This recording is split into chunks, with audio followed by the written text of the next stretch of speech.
அமைச்சர் செந்தில் பாலாஜிக்கு எதிராக உச்சநீதிமன்றத்தில் விசாரணையில் இருக்கக்கூடிய வழக்கில் தற்பொழுது அவர் தரப்பு வழக்கறிஞர் முகுல் ரோஹத்கி தகவல் ஒன்றை பதிவு செய்திருக்கிறார். செந்தில் பாலாஜி அமைச்சராகவே தொடர்வார் என்று பதிவு செய்யப்பட்டிருக்கிறது.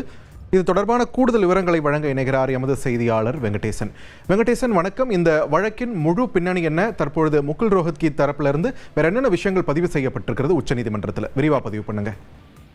வணக்கம். தமிழ்நாடு போக்குவரத்து துறையில் வேலை வாங்கி தருவதாக லஞ்சம் பெற்றதால் வேலை கிடைக்காமல் பாதிக்கப்பட்ட சென்னையைச் சேர்ந்த வித்யாகுமார் உள்ளிட்டோர் தாக்கல் செய்த மனுவில் குறிப்பாக இந்த வழக்கில் அமலாக்கத்துறை வழக்கில் அமைச்சர் செந்தில் பாலாஜிக்கு உச்சநீதிமன்றம் வழங்கிய ஜாமீனை திரும்ப பெற வேண்டும் என தெரிவித்து ஒரு மனுவை தாக்கல் செய்துள்ளார். இந்த மனுவை உச்சநீதிமன்ற நீதிபதிகள் அபய் எஸ் ஓகா தலைமையிலான அமர்வு விசாரித்து வருகிறது. ஏற்கனவே அவர் அமைச்சராக தொடர விருப்பமா என செந்தில் பாலாஜியிடம் கேட்டு தெரிவிக்க அவர் தரப்புக்கு உச்சநீதிமன்றம் கடந்த பிப்ரவரி 12ஆம் தேதி உத்தரவிட்டிருந்தது. இந்நிலையில்தான் இந்த விசாரணையின் போது செந்தில் பாலாஜி தரப்பில் ஆஜரான மூத்த வழக்கறிஞர் முகுல் ரோஹத்கி செந்தில் பாலாஜி அமைச்சராகவே தொடர்வார் என தெரிவித்தார்.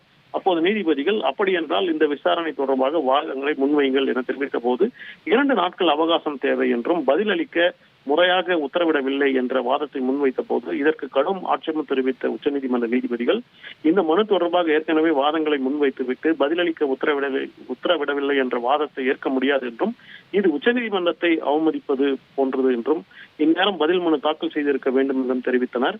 மேலும் ஜாமீனை ரத்து செய்ய கோரும் மனுக்களுக்கு 10 நாட்களுக்குள் பதிலளிக்க செந்தில் பாலாஜிக்கு அவகாசம் அளித்துவிட்டு விசாரணையை ஏப்ரல் 9ஆம் தேதிக்கு தள்ளி வைத்துள்ளனர்.